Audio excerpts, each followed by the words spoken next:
The EP Podcast. Heard everywhere podcasts can be found, and always at theeppodcast.com.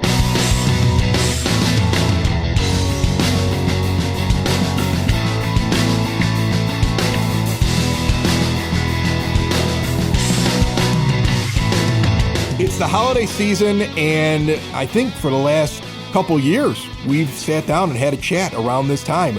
Towards the end of the year, as everybody's got their decorations up, with the mayor of Evergreen Park, and Kelly Burke is down here with us at the 9-foot homemade oak bar. How are you? I'm great. Merry Christmas, Chris. Merry Christmas to you as well. I'm still waiting for the big giant tree over 95th and Kedzie, and I've seen pictures of it now. People are putting it up on Facebook like, remember when. I believe I clarified that for you at a previous. I'm sure you did.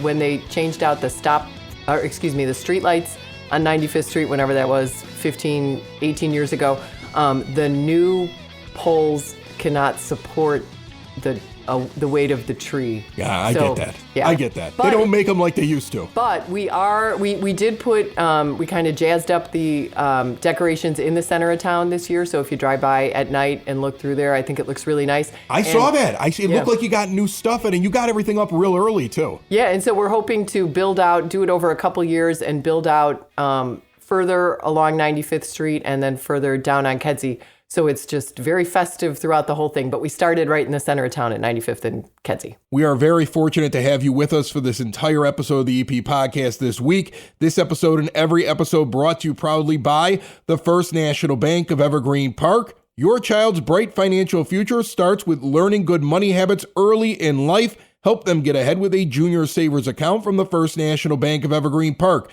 With a junior savers account, kids earn interest on every dollar they deposit, so they can watch their money grow. Heck, they're probably getting some cash this holiday season, right? Then again, who gives a kid cash? I don't know, I wanted cash when I was a kid. Show your kids how fun and rewarding saving can be and set them up for success. To learn more, go to bankevergreenpark.com/junior or just go in and see those fine folks at 95th and Pulaski in that big iconic building there. There's no minimum deposit to open. I've got several of these in the household because I've got several kids. It's your community bank, member FDIC, the First National Bank of Evergreen Park. Is there a competition between the suburban villages? Because I see all these different villages doing things, like Blue Island's doing their Christmas thing at the same time as your Dickens Fest. Right. And I look at the promotion and I feel like it's like an arms race to have like the biggest thing happening this Saturday. Well, I think they're both long-running events. That Blue Island Parade, they've had that for a long time, and it's a lot of fun. And then we've had our fest for a long time. So, it's very friendly competition. Yeah. Do you rub it in though every once in a while? Like if you get something big, do the mayors get together every once in a while, have a cocktail and talk? I know Mayor Bellato pretty well, and I don't rub it in. I congratulate him on all his. I was actually just at a concert at that new Lyric Theater. Yes, in Blue Island, beautiful place, which was great. Yeah, which is great. So kudos to them, because it's good. Anything that happens in one of our communities is good for our whole area.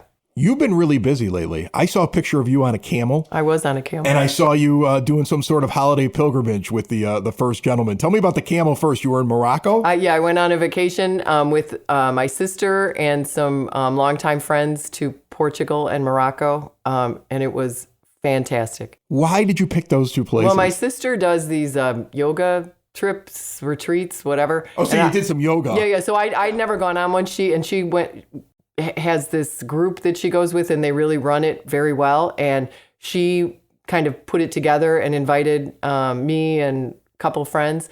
And Morocco wasn't on my top 10 list, but it was phenomenal. It was beautiful. The people were so nice. The food was great.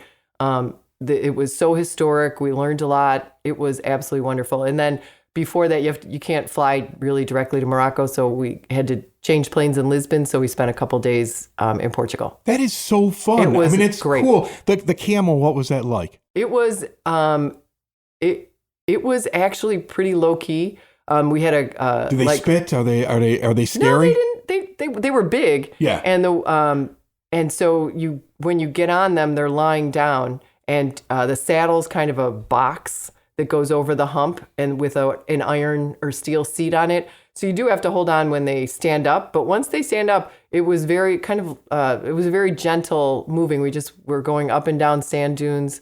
I would find myself humming like Raiders of the Lost Ark or Lawrence of Arabia music as I was doing it, right? Lawrence of Arabia movie. Yeah. But it was great. It was, I don't know that I need to do it again, but it was a really cool experience. And then I saw you traveling. You went to go look around at some stuff. I saw your husband in the picture. Yeah. So like, is this like a holiday thing? You guys go out and try to do stuff where you explore? Do you have like a set thing that you do, or do you try to find new things during the season? Yeah, a couple, I would say about 5 years ago, as my, you know how when your kids are little, you do a million things. You have no time. You got the concerts and going to see Santa and just all that goes in. They drain with you. kids. Yeah. Everything. Yeah. And then, my kids got older and we weren't doing that. And I sort of missed like the spirit of Christmas. So I just sort of started planning stuff to go to. And I just called it Christmas Quest. And I put it on. It sounds like something. I know. It sounds like a game I would play at like one of those indoor water park hotels. Christmas Quest. Christmas Quest. And so this is probably the 5th year I've done it. And I try to do 12 Christmas related things. Some of them are repeats. I actually just completed my list today. Some things are repeats. So I'm going to call them like Christmas Quest classics. And then some are, and then we try to do new things. So like we were we went to Grand Rapids last week and we went to the Meyer Sculpture Gardens, which is phenomenal. It's this outdoor like combination botanical gardens sculpture. Is really cool. And it was all decorated for Christmas. And then there was a Chris Kindle market in downtown Grand Rapids that we went to. So that was our first Christmas Quest. I'm a fan of Grand Rapids. I've only been there twice, but they seem like they have a ton of things to do in that town. They really are a busy town. We tried to go to the Gerald Ford Presidential Museum too, but we ran out of time. So we'll have to go back. You'll get back there. Yeah. All right. So congrats on the opening of the new Subaru dealership, because I know that originally became a thing where we were talking about it here. And then we listened to the progress, and now you have your first Evergreen Park car dealership in here, and we've talked about the benefits of that. Is it everything you dreamed it would be? It's wonderful. And it took it's a big project, and so it took a long time to have it constructed, but it's beautiful. It is full of cars. I think they're doing pretty well. It's an established family that has a couple other dealerships. Is it fitting in the neighborhood well after it got constructed? Yeah. I think it's fitting in great. So the grand opening, they've been open for probably about 6 weeks now. Right. But they're having a grand opening and ribbon cutting on Thursday the 7th. Open house, anybody's welcome, 4:30, and I think the ribbon cutting is going to be around 5. Do you have big scissors for those? Is there is there a storage closet for the big scissors? We have a large gold scissors. Yeah. I would imagine it's awkward the first time you do that. Now it's very easy to handle the big scissors. Yeah, people get a kick out of it. You bring it out, it looks like you're Mayor McCheese or something with the big scissors.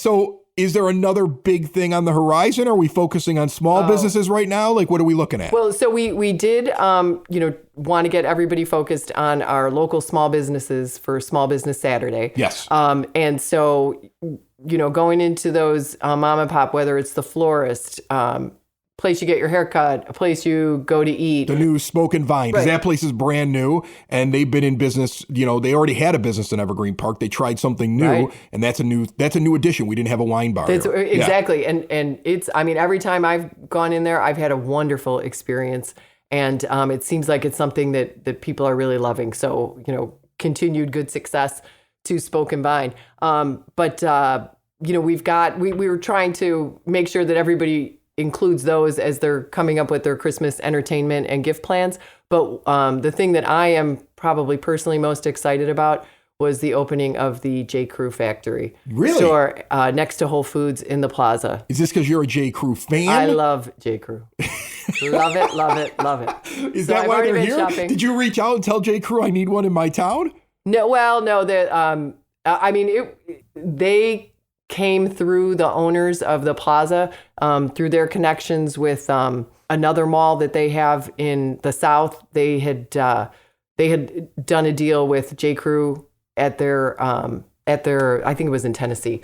And then J. Crew said, "Well, you guys were great to work with. Do you have any other places?" And they said, "Well, we do. We have this wonderful place, Evergreen Park, Illinois. It's right outside Chicago." So then they we talked about it. I could not telegraph how excited I would be. It's nice to have that rep, though. I mean, we've talked about this before, and whenever I meet new businesses, especially those that move in to that area on the east side of Evergreen Park, they talk about how Evergreen Park is a great test market. Yeah. It's a great market for just demographics, income, the cross section that you will get if you open up a business in Evergreen. And a lot of people move into that area over by the plaza because of that. Yeah. And so it is a place that's gotten a reputation that bigger businesses are like, if we're going to do something, we should try it out in EP. Yeah, so it's been real successful, and we have stayed in communication with the folks. LBX is the name of the company that owns the plaza,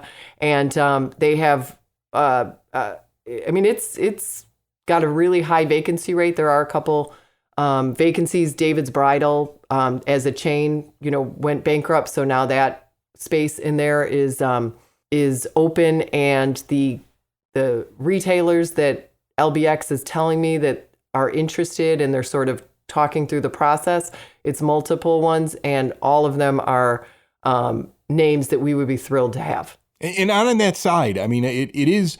Here's the thing, and I always say it. First of all, Evergreen Park Police Department is incredible. Okay, I've dealt with them recently, and I think that they do a wonderful job. I also noticed that they're busy. On that end of the city, they're busy. They are. But it has to be a priority, I would imagine, because you have to make sure that everything is safe, happy, and people want to go over there. And it seems like they're working their butts off to keep it that way because there's so much commerce there. Yeah, there is, and it's a challenge. Whenever you are bringing in lots of people, to an area, it's a challenge, and because there's so much retail, then you have things like retail theft is up. It's a thing that everybody sees. You can't avoid seeing the stories about how now people have become so brazen that they just want to just walk in a group and take everything they can get their hands on, and so you have to work that. Right. So it's organized. So they have a great rapport with the business owners, and right now during the holidays, the police department they call it walk and talk, but where they, who's ever on patrol in that sector, make sure that they get out of the cars and go and talk to all the businesses, and not just the businesses on Western, but the businesses all over town, so that there's a presence. But obviously we do have a heavy presence along Western because there's so much going on there. Yes, and we want to make sure people are safe, that they feel welcome, and that stores and employees know that we have their back, and we want to keep them safe as well. I'll tell you this, I do feel comfortable going over there because I see arrests being made, and I see them being so active. Yeah. If it was something like you were hearing a story and then you didn't see that like good was winning in the end, you would be nervous. But instead, I feel very comfortable still heading over there, and you got an awful lot of great places over there. Let's shift gears, because I missed the announcement of it because you made it public, but I had heard for a while that it was going to happen, and I just never crossed paths with you to ask you on the show. So if anybody else has missed it, you are ending your tenure as a state representative, from what I understand. Yep. You're not going to run for re-election, and you will be a full-time mayor for Evergreen Park. Are you excited about that? I always felt like eventually this would be where you landed. I am really excited about it. It was obviously a bit of a bittersweet decision to make. It's been a huge part of my life. It's been not anything I ever expected to do, but it's been absolutely wonderful. I mean, not only working on behalf of people, not just in Evergreen Park, but, throughout the 36th district, it's just been incredible. And the things I've been able to work on, and the friends I've made, being in Springfield for 12 years, and, hopefully, the people I've been able to help locally, it's been wonderful, but it's time. Yeah. I always thought that was such an undertaking for you, and you did it so well. I mean, well, you did. What is it, Christmas? Come on. Listen, you did, because here, honestly, you came in, you walked in with all these different things that you want to do. Like you walked in, you said, I want to pay attention to our parks, and I want to do upgrades, and you did them. You said you wanted to add to the communication, people who are living in the village and explaining things. And I saw that initiative just take place. The way that the village communicates is so much different than it was before you got in to the office. So I saw these initiatives that you talked about doing, and I saw you actually execute them while still representing downstate. So that's an undertaking. I couldn't do 2 jobs. Trust me. I have a hard time doing this. So I mean, but on the other hand, it always felt to me like I don't think any human being can do it forever like that. Yeah. And at some point you'd have to pick. And I would think being mayor of Evergreen Park is probably the more fun and enjoyable and the thing that like I'd want to aspire to end up at if I were you. Yeah. Well, they're 2 totally. So first of all, thank you for saying that, and feel free to cut this part out of the. Of course, no, I'm keeping it in. But that's really nice of you to say, and I continued to have a passion for it after many years of being in it, and I never got tired of being. But just you get to a certain point, you think let's sort of look at where we're at and figure out what to concentrate on. But they're 2 different roles. The role as in the legislature, you're talking big picture, you're talking ideas, you're talking concepts, and you're also talking things that are going to affect the whole state.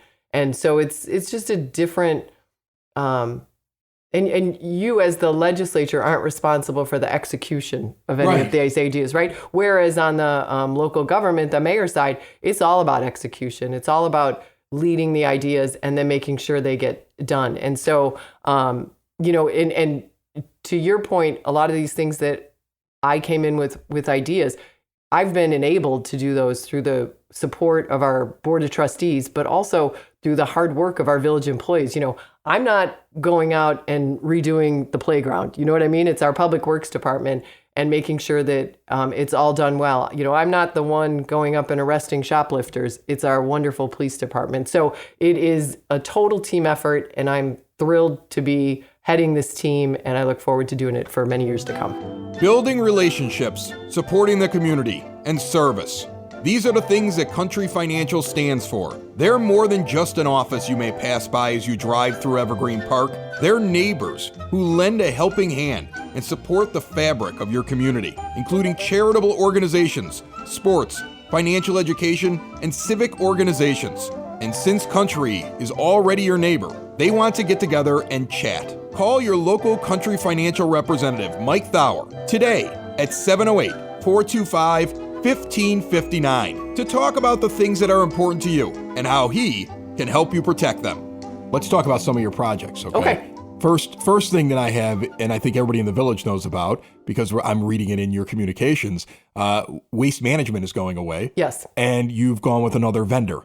Yeah. Why is that? Is it because my garbage can kept getting left in front of my driveway? Because that annoyed me. So if these guys don't do that, it's already a win. Well, so the village's contract with waste management was coming to an end. So we thought it would be a good opportunity. And the amount that waste management was proposing to extend the contract seemed a lot. So we thought it'd be a good opportunity to put our garbage service out for bid. I didn't even know there were other places because like waste management is everywhere. Yeah. So that was amazing to me. Yeah. Yeah. So we ended up with, I believe it was 5 folks, including waste management, submitted proposals, and we vetted those and came to the decision to switch to Flood Brothers. Now they pick up for both Chicago Ridge, so a neighboring community, and then they also pick up for LaGrange. So they're not new to this. They've dealt with villages, and you mentioned those 2 villages. They should be able to handle this size of a village. Yeah, yes. and we vetted it with the public works folks and the mayors in those towns that they service, and they got fantastic marks. They're a family-owned company. We really felt that they would be responsive to customer service complaints. I think that's the most important thing. You pulled up. I took down a broken basketball hoop. And I went on the waste management website and it says they'll take them. And it's been sitting there for 2 weeks. Yeah. And I've gotten more help from the village trying to work it out for me that I haven't been able to get a hold of them over there. So I think responsiveness is so important. You tell me family business that's also worked in other places on the South Side. I'm like, all right, I'm willing to give this a shot. Are they going to change anything with me being able to kick my leaves out into the street? They're not. Okay. So in terms of why we went with Flood, it was not only that we felt that they were going to provide great service, but their price was significantly below what Waste Management was proposing. And that obviously, when we can save money for our residents, that's a good thing as well.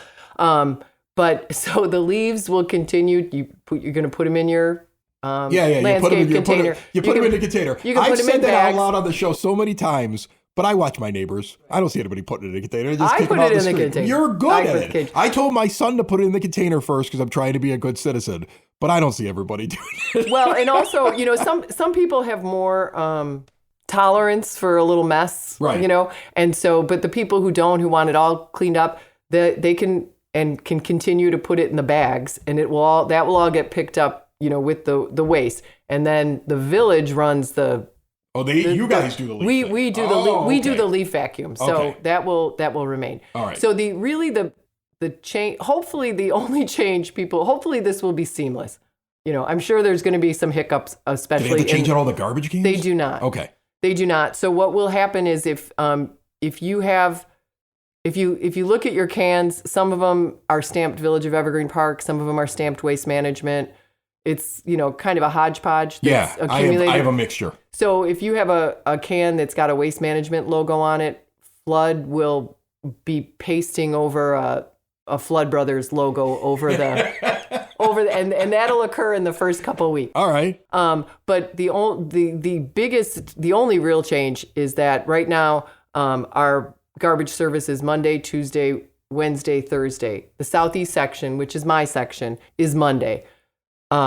That's the Monday is now going to get moved to Friday. So we'll have collection Tuesday, Wednesday, Thursday, Friday. Everybody else will stay the same. It's just southeast is going to go from Monday to Friday. I like how you said that's my section. So That if is somebody my- complains, you're like, hey, I have to it's put me up too. with it too. If Right. I can figure out to put my cans out on Thursday night instead of Sunday night, I think everybody will be. So again, there will be a couple weeks where there's going to be some It'll be a little adjustments, weird. Yeah. but we'll get through it. And I think it's going to be great service for the residents and at a better price.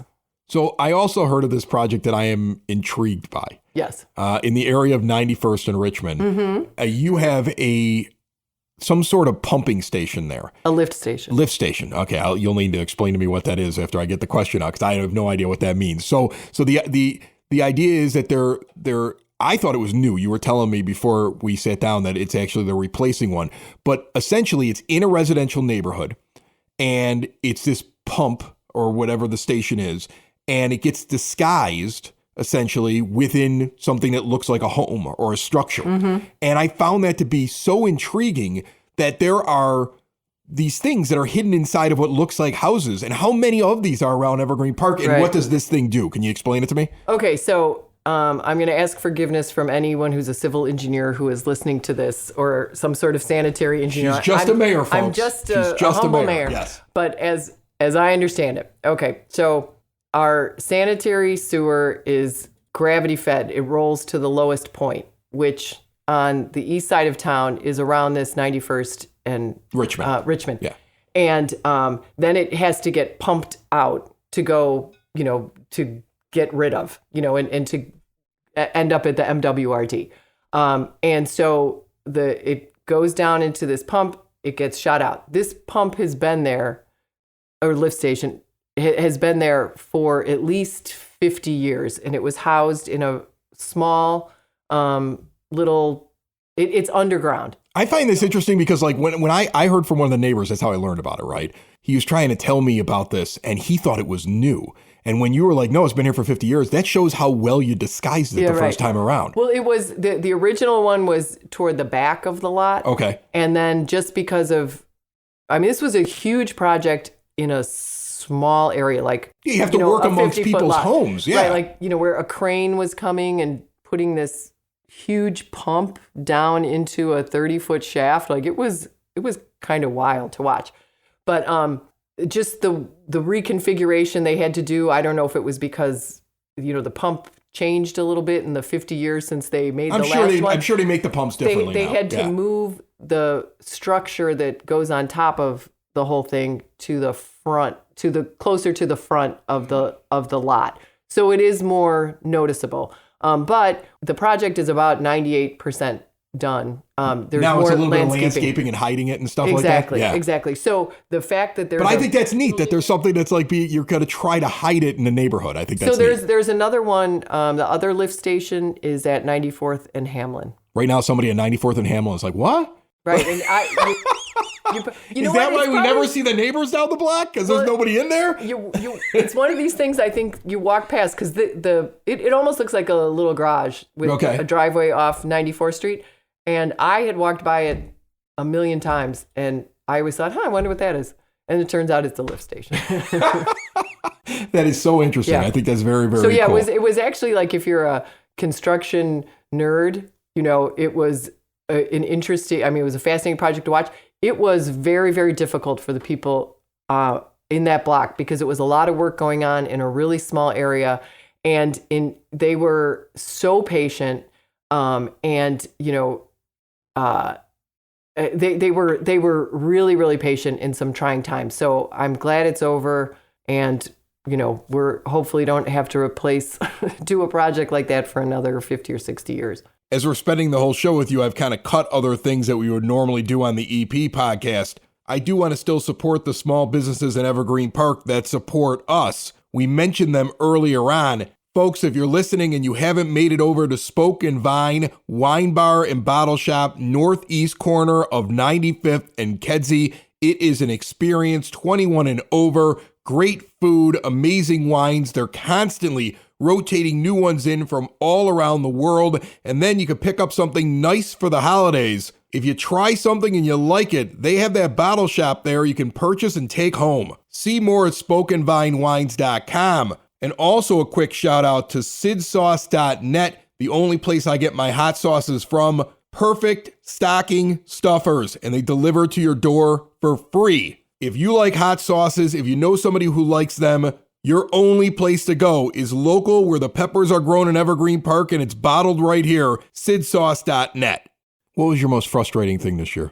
Yeah, I would say just in terms of inconvenience and just frustration, the redo of the tracks at 94th and Kedzie was probably right up there. Yeah. And it's got to be frustrating that it's in your town, but you don't have any control over it. You don't have any control over it. And, the railroad isn't there to make your life easy. We need the railroad. I don't want to, the railroad does a lot of good things. It keeps trucks off the road and has them on rails, but it's inconvenient for us because of the way they bisect our town.